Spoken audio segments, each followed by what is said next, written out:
In that moment, millions of Americans froze. Was this really happening live on air? Kellyanne Conway, the former counselor to the president, leaned forward in her chair, her voice sharpened to a piercing scream that cut through the studio's air like glass.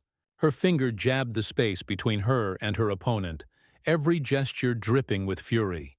The cameras zoomed in, capturing every twitch of her jaw, every flare of her eyes, as if the entire spectacle had been scripted for maximum chaos.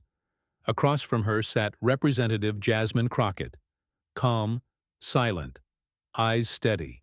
She didn't flinch, didn't raise her voice, didn't even break her poise. The more Conway raged, the more Crockett's stillness radiated power. Viewers at home could feel it. The imbalance in the room was undeniable. It was the storm versus the mountain, and the mountain was winning by doing nothing at all. Conway's words poured out in a torrent, half-formed accusations and sharpened insults, her voice climbing higher and higher, until it was less about debate and more about dominance. She wasn't speaking to persuade. She was speaking to crush, to humiliate, to remind everyone of the swagger that once made her a fixture on every network. But Crockett remained unmoved, her silence louder than the shouting that surrounded her. In that silence, audiences saw something rare in politics: dignity refusing to bend. Social media lit up instantly. Clips of the moment began circulating within minutes, captions screaming, "Conway unhinged, Crockett unshaken." The contrast was magnetic. One woman fueled by rage, the other embodying restraint. One desperate for attention, the other commanding it without a word. The camera cut between them, amplifying the polarity: the villain, loud and unraveling; the hero, calm and immovable. And then came the pause. Conway stopped for a breath, waiting for a reaction. The entire studio leaned forward, as if the weight of the nation hung in the gap between silence and response. This was the knife's edge of the moment. Would Crockett finally crack under the pressure, or would she rise? But no one expected what Jasmine would say next. The clash wasn't just another TV shouting match.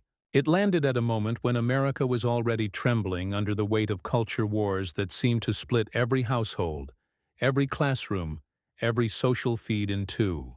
Red versus blue, urban versus rural, progress versus nostalgia. And here, under the bright lights of a live broadcast, that entire divide crystallized into two women locked across a studio desk. One screaming, one silent, and millions of viewers deciding in real time what kind of country they wanted to be. Kellyanne Conway wasn't just a pundit. She was the voice of a political machine built on disruption and dominance, someone who had turned distortion into performance art. To her supporters, her rage was strength. To her critics, it was the perfect embodiment of everything corrosive about politics. Arrogance masquerading as authority, anger weaponized as truth. And yet on the other side of that desk sat Jasmine Crockett, a congresswoman who had lived the struggles Conway had only ever sneered at, an attorney who fought for the underdog, a woman of color representing communities that had to claw for every ounce of respect in a system built to ignore them. She didn't need to raise her voice, because her very presence in that studio was already an act of defiance against generations of exclusion. The tension of that moment stretched beyond the walls of the network set. It echoed in living rooms where immigrant families sat shoulder to shoulder, watching with clenched fists and hopeful eyes. It played out in dorm rooms where young women of color recorded reaction videos, whispering, "Stay strong, Jasmine. Don't let her get to you."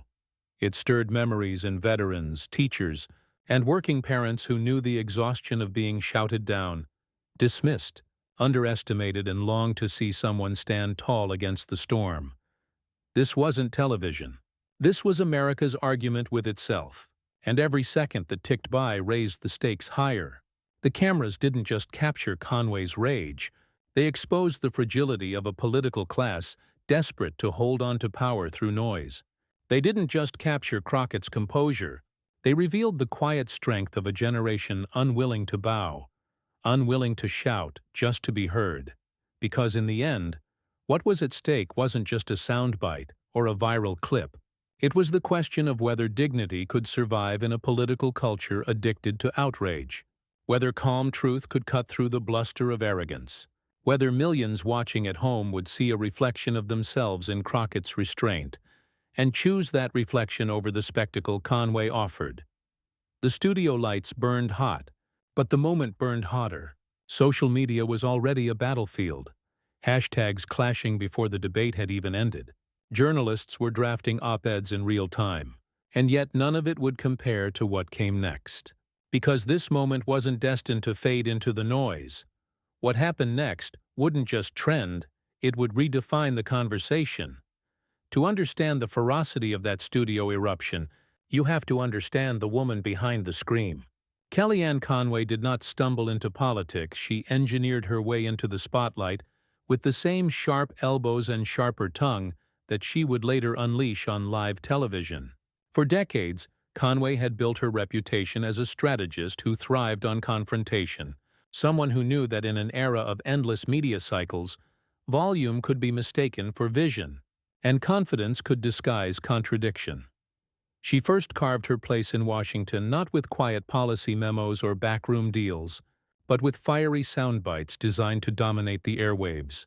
She was a pollster, yes, but more than that, she was a performer, someone who understood that in the theater of politics, winning the audience mattered more than winning the argument.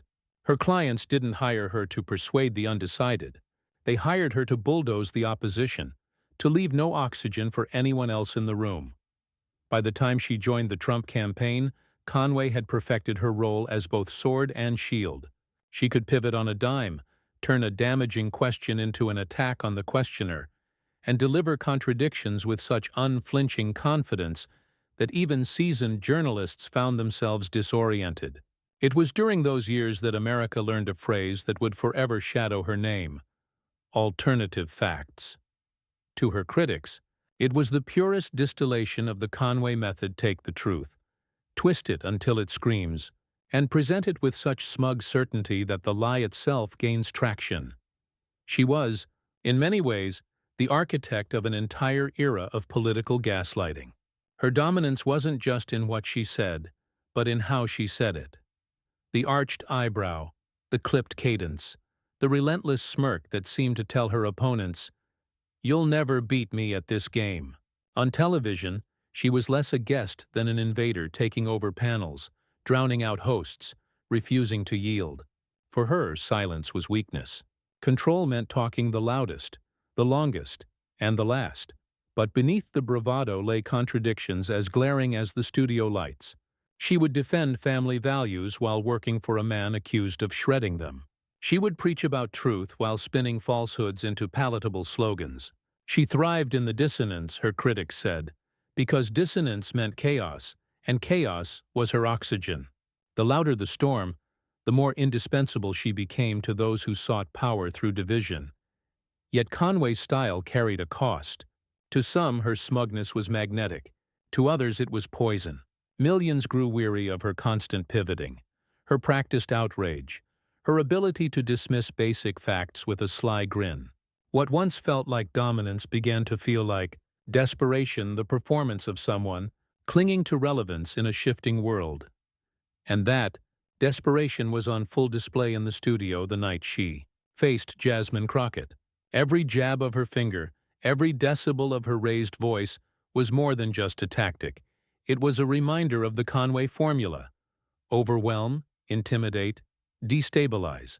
She had used it to rattle journalists, to bulldoze anchors, to silence critics. She had faced skeptics, professors, and pundits who had tried to hold their ground. And in nearly every battle, her sheer audacity had carried her through. But Crockett was different. Crockett didn't interrupt. Crockett didn't match fire with fire. She simply waited, silent, steady, letting Conway's noise echo against the weight of her composure. In that silence, the old formula began to falter. The tricks that had worked so many times before, the volume, the smugness, the dominance, suddenly looked less like power and more like panic. Kellyanne Conway had built her career on being the storm. But on that night, the storm crashed against a wall it couldn't move. She had faced critics before, but never someone quite like this. Long before the cameras found her, long before her calm silence held a nation spellbound, Jasmine Crockett was a daughter of Texas.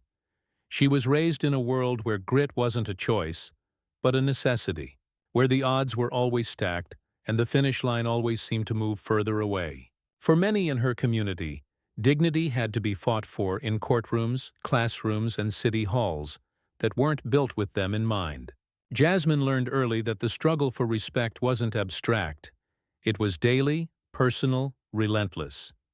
Her journey into law was not the polished glide of privilege, but the uphill climb of determination.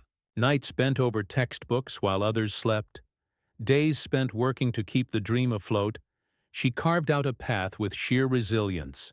When she finally stood in court as a civil rights attorney, she wasn't there as a detached professional in a crisp suit.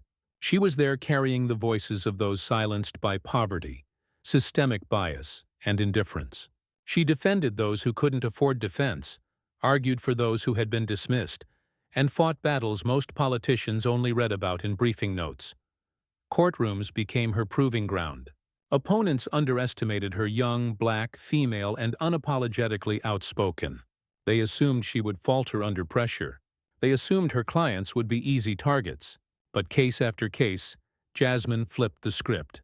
She used the law not as a shield for the powerful, but as a sword for the powerless. Judges grew to respect her precision. Communities learned to trust her fire. Every victory wasn't just personal, it was collective, proof that one woman's voice could make systems pause and reconsider. Her rise into politics followed the same rhythm. She wasn't handed endorsements on silver platters or financed by dynastic donors. She built her campaigns with volunteers knocking on doors until their knuckles ached, with grassroots energy that money couldn't buy. Her base wasn't the wealthy elite. It was the working-class families who recognized themselves in her story. The single mother balancing 3 jobs. The immigrant father navigating a system stacked against him. The young voter who had never felt politics had space for their voice until Jasmine showed them otherwise. But politics didn't soften her. If anything, it sharpened her. In legislative halls, she encountered the same dismissals she had in courtrooms, only now amplified by partisan arrogance. They called her too loud, too radical, too unwilling to play the game. Yet Crockett wore those labels like armor. She hadn't come to play the game, she had come to change it. And it was this resilience, forged in years of being underestimated, that defined her presence in the studio that night. Sitting across from Kellyanne Conway, Jasmine knew the pattern. The raised voice, the finger pointing, the attempt to rattle her into reaction. She had faced it before in different forms. Prosecutors trying to bully her, colleagues trying to sideline her, commentators trying to write her off. The faces changed, but the tactics stayed the same. What made Jasmine different was not just her ability to survive those moments, but to transform them. She understood that silence could be more powerful than shouting, that composure could be more devastating than retaliation. For every late night she had spent poring over briefs, for every courtroom where she had been forced to stand taller than her fear, Jasmine had trained for this moment. The calm she exuded wasn't passive. It was earned, deliberate, honed like a blade over years of struggle. Viewers watching from home might have seen only a quiet woman refusing to be baited by a political veteran. But beneath that calm lay a history of battles that made her silence thunderous. She wasn't shrinking from Conway's rage, she was redefining what strength looked like. She wasn't yielding, she was waiting, measuring, preparing the reply that would cut deeper than any scream ever could. And that's what made the contrast so powerful. Conway's dominance was born of television theatrics. Crockett's composure was born of lived struggle. One performed outrage. The other embodied resilience. One clung to relevance through noise. The other carried generations of silenced voices through calm. As Conway raged louder, Jasmine's story seemed to speak louder still. Every immigrant who had been shouted down at a town hall. Every worker dismissed by a boss who wouldn't listen. Every student told to lower their voice in the face of injustice. They all saw something in her stillness. Not weakness, but a mirror of their own quiet strength. And when the cameras zoomed in, capturing Jasmine's poised face against Conway's furious glare, it became clear this wasn't just a debate. It was the culmination of years, of battles, of unshakable resolve. And those battles had prepared her for this exact moment on live TV. The studio lights glared hotter as the exchange moved back into the present, Conway seizing the moment with the swagger of someone who believed volume equaled victory. She cut off moderators mid-sentence, steamrolling questions to redirect the spotlight onto herself. Every interruption carried a sneer, every scoff sharpened into an insult. She called Crockett inexperienced, accused her of being unqualified, dismissed her record as grandstanding dressed up as public service. The barbs came rapid fire, each one delivered with the cadence of a seasoned provocateur who had spent years weaponizing contempt. And yet, through it all, Jasmine Crockett didn't so much as blink. Her expression remained composed, her hands folded, her eyes locked on Conway with the quiet steadiness of someone who had weathered storms far more violent than this. She didn't interrupt, didn't rise to the bait. Her stillness became its own statement, a refusal to match Conway's chaos with chaos of her own. The audience could feel the imbalance. Gasps broke through the tense silence after Conway's sharper jabs. Commentators sitting just off camera leaned toward their microphones, uncertain whether to step in or let the clash unfold. Even the moderator hesitated, caught between maintaining control of the segment and recognizing that something larger was at play. Something raw, unfiltered, almost theatrical. Conway pressed harder, sensing the unease. She leaned across the table, her tone dripping with mockery. "You can't even defend yourself, Congresswoman? Is silence all you've got?" The words hung heavy, her smirk daring Crockett to respond. She expected an outburst. She wanted one, the viral clip of the angry Congresswoman losing composure, a ready-made talking point for the next news cycle. But Crockett didn't flinch. Her silence wasn't weakness, it was defiance. The steadiness of her gaze seemed to turn Conway's question back on itself, making the aggressor look increasingly desperate. The longer Crockett held her calm, the more Conway's theatrics began to feel like flailing, her dominance slipping into self-parody. Tension swelled like a string pulled taut. The audience could feel it in their chests, the anticipation of a counterstrike, the sense that Crockett was simply waiting, letting Conway expend every ounce of fury before stepping in with precision. Then came the moment that shifted the air. Conway, frustrated by her opponent's silence, threw out one last jab, louder, sharper, her voice cracking as it stretched toward rage. The studio went still. For the first time in the exchange, Conway's certainty faltered, a flicker of doubt flashing across her face. And that was when Jasmine Crockett moved. Slowly, deliberately, she leaned forward. The cameras caught every inch of the motion, the narrowing of her eyes, the subtle set of her jaw. It was a gesture so small, yet in that charged silence, it thundered. The audience held its breath. Commentators froze mid-scribble. Even Conway seemed to realize that something was shifting. The storm had raged at full force, but now the mountain was about to speak. But then Crockett leaned forward. When Jasmine Crockett finally leaned forward, the studio seemed to shrink around her. For minutes, Kellyanne Conway had commanded the space with sheer force of volume. But in that instant, as Jasmine cleared her throat and prepared to speak, the roles reversed. The power shifted. Viewers at home didn't just watch. They leaned in, hearts quickening, as if the next sentence might change everything. Her first words were not loud. They were deliberate, slow, measured a scalpel where Conway had swung a hammer. "Kellyanne," she began, her tone calm but resolute. "You've built a career shouting over people, spinning lies, and calling them facts. But shouting doesn't make you right. And lies, no matter how confidently told, don't become truth." The room stilled. Conway's smirk twitched, her eyes darting briefly toward the moderator as though waiting for an intervention that never came. For the first time, the imbalance of noise shifted in Crockett's favor. Every pause between her words felt like a verdict being delivered, each silence louder than the scream that had preceded it. Jasmine continued, her cadence gathering momentum. "You ask why I'm silent? Because I don't have to match your chaos. I've spent my life fighting for people who don't get a microphone, who don't get the luxury of spinning alternative facts. I let you finish because the world needs to see you unfiltered, unhinged, unraveling. And then they can see the difference between noise and truth, the audience murmured, a ripple that grew into applause before being quickly hushed by the moderator. Conway's face flushed as she opened her mouth to interject, but Jasmine pressed on, unshaken. You told America that truth is optional. You told us that dignity is weakness. You mocked entire communities to keep yourself relevant.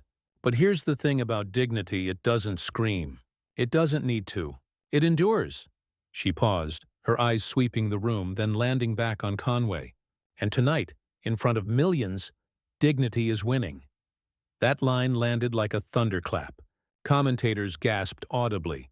A camera caught one panelist whispering, "Oh my God," under his breath. Conway's hands fidgeted, her confidence visibly cracking as Crockett's calm grew heavier, more commanding. Then Jasmine shifted into what felt like a courtroom summation, her training evident in every inflection. I have represented the people you ignore, families torn apart by policies you helped defend, children who grew up being told their voices didn't matter, workers crushed by systems you excused with a smile. And do you know what they all have in common? They didn't shout. They didn't get a platform. But they had truth on their side. And when truth stands its ground, no amount of screaming can move it. The studio fell silent again, this time not from shock but from awe. It was the silence of recognition, that rare moment when words pierce through the theater of politics and strike something deeper. Conway attempted a smirk, a small scoff under her breath, but it only underscored her unraveling. The camera caught her blinking rapidly, her jaw tightening. For the first time, she looked less like the conductor of chaos and more like its captive.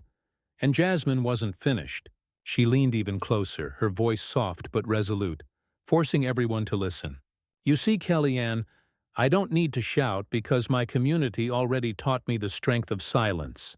My silence comes from every grandmother who prayed instead of yelling back, every immigrant who worked 2 jobs instead of complaining, every activist who stood in front of batons with nothing but conviction.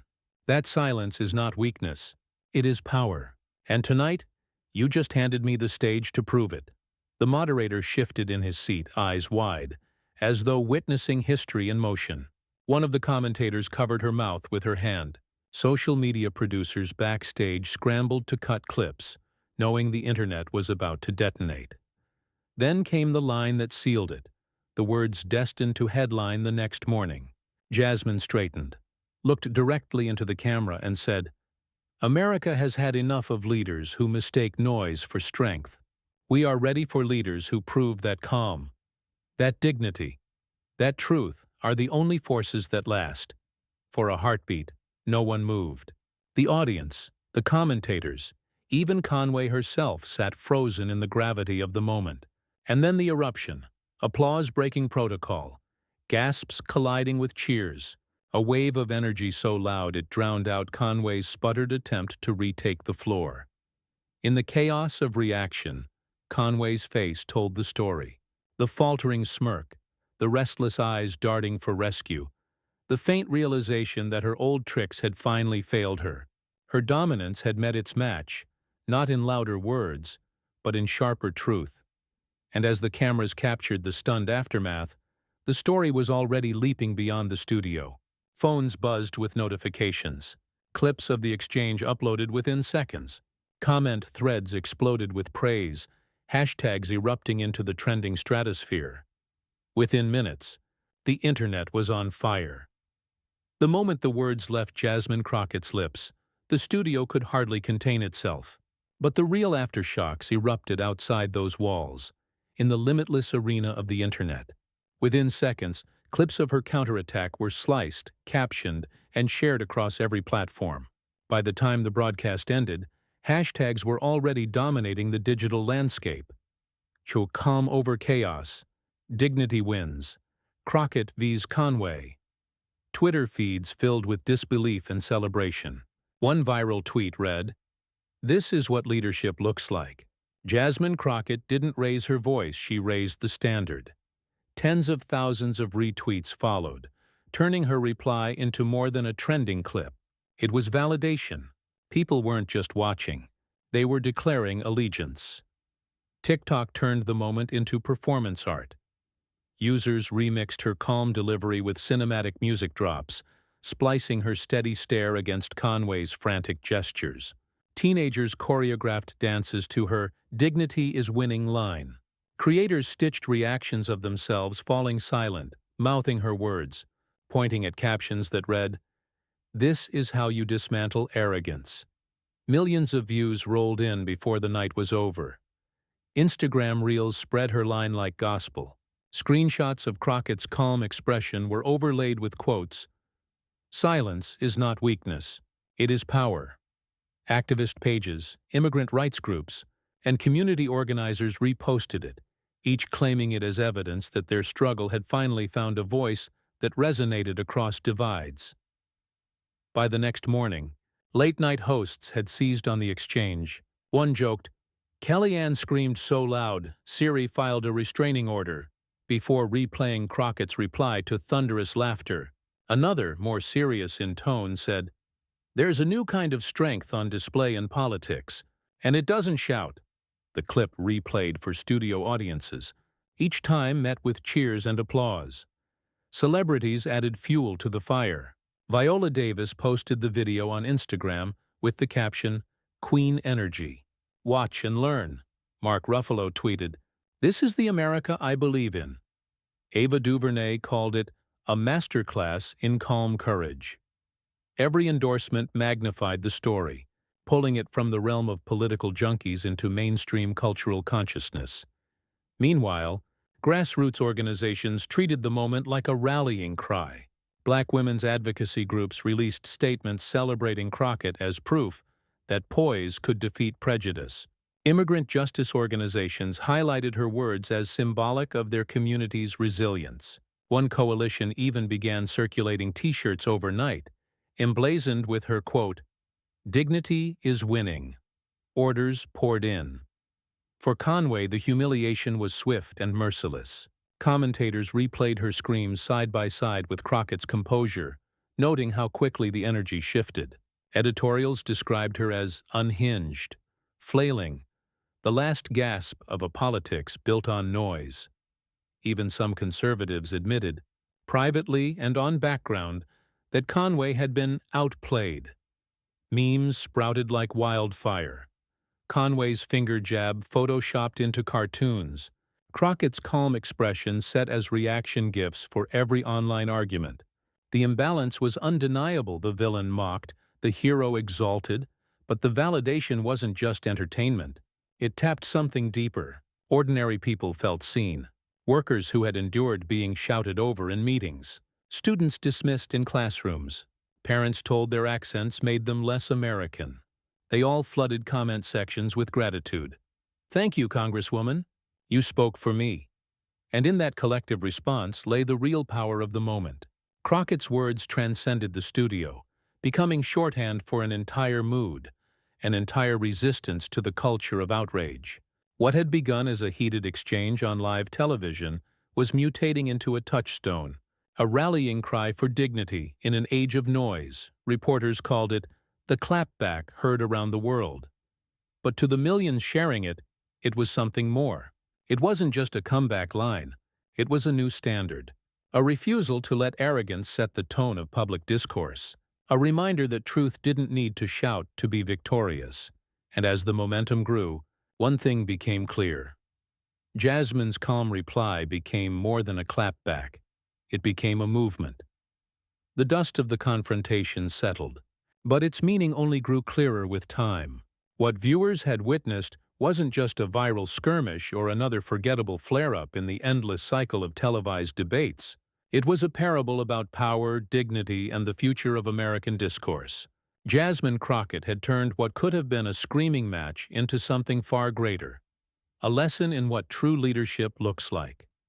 For years, politics had rewarded the loudest voices, the personalities who could dominate through interruption, who mistook hostility for strength. Conway embodied that old order, a style of politics addicted to noise. But Crockett, in her restraint, showed something revolutionary. She reframed the terms of engagement.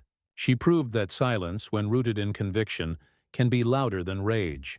That dignity, when held firm, can eclipse arrogance. Her calm wasn't the absence of power. It was its purest form. Every pause she allowed, every measured word she delivered, carried more weight than the torrents of sound hurled at her. In the calm, she made space for truth to breathe truth that had been suffocated for too long by the culture of bluster. And this, more than anything, resonated with Americans weary of the constant shouting. In Crockett's composure, people saw their own struggles reflected back. They saw the parent who endures insults at work, but carries themselves with grace. They saw the immigrant who swallows prejudice daily yet walks tall with quiet pride. They saw the student who refuses to be rattled by dismissal, the neighbor who meets cruelty with patience. Her victory was not only political, it was deeply human. She reminded a fractured nation that calm courage is not weakness, but resilience. That justice isn't loud because it doesn't have to be.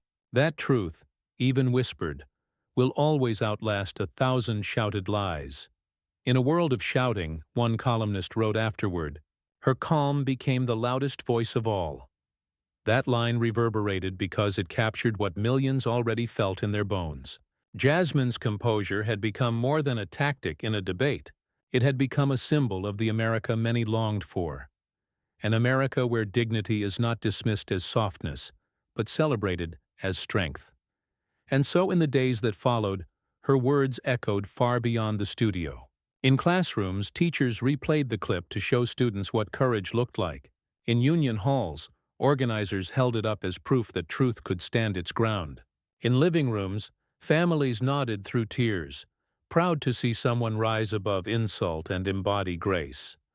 This was the resolution, not a dramatic shouting match, not a crushing humiliation of an opponent, but a reminder that the real triumph comes when dignity exposes the emptiness of arrogance. Crockett didn't just win an argument, she restored faith that composure can still carry the day. It tied back to something older, something woven deep into the American identity, the belief that justice bends slowly but surely, that resilience triumphs over bluster, and that moral clarity, though often drowned in noise, will always find its voice. On that night, Jasmine Crockett didn't just defend herself, she embodied that faith. She reminded the nation of who it could be at its best. And as the cameras faded, as the internet burned with praise, one truth lingered. In an era addicted to outrage, she had proven that calm courage was not only possible, it was unstoppable. On that stage, in that fiery moment, the story of two Americas collided. One built on noise, fueled by arrogance, desperate to drown out opposition. The other built on resilience, grounded in truth, steady enough to endure without shouting. Kellyanne Conway screamed, but Jasmine Crockett stood calm, and that calm carried the day. What unfolded wasn't just a clash between two women. It was symbolic of a larger struggle playing out across the country. Every insult hurled at marginalized voices, every attempt to bully truth into silence, every arrogant smirk that insisted power belonged only to the loud. Against all of it, Crockett's steady reply reminded us that dignity does not bend, and that's why this moment matters. It isn't only about a viral clip or a trending hashtag. It's about showing the world and ourselves that America is still capable of choosing dignity over hate, calm over chaos, truth over noise. So here's the invitation. If you believe dignity should always rise above hate, share this clip. Share it not just as entertainment, but as proof that grace under fire is still possible, still powerful, still worth fighting for. Be part of the movement that says arrogance doesn't define us, resilience does. Because one day, history will remember this confrontation. It will remember the scream that tried to dominate. And it will remember the calm smile that answered, steady and unshaken. In that smile, history caught up with arrogance and history chose dignity.